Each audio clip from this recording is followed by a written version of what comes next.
Good morning, Congress. Satnam, Black Workers' Conference delegate, moving this General Counsel statement. The General Counsel welcomes the outcome of the Derek Chauvin trial, which saw a former police officer found guilty of murder and manslaughter, causing the death of George Floyd. George's murder sparked mass protests across the USA as communities railed against racism in the police, in wider society, and called for justice. The General Counsel believes this verdict offers a glimmer of hope that the American justice system can hold racists accountable. Sadly, this is an exception, as we have seen countless times in trials where no one has been charged or found guilty following racist murders across the states, all too often by police officers.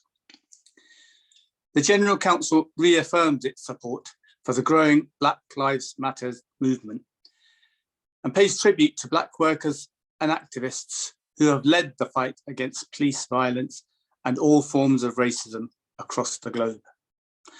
However, we recognise that this high-profile verdict does nothing to challenge or change the structural racism present in the USA and the experience of Black communities across the UK who face discrimination and racism on an increasing scale.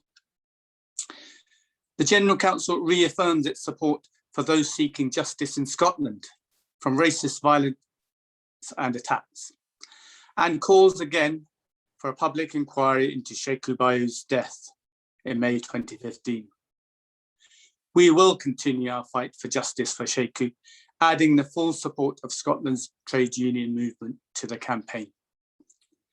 Further, the General Counsel condemns the finding of the UK Government Commission on Race and Ethnic Disparities report and believes this report will be responsible for fueling racism in the UK.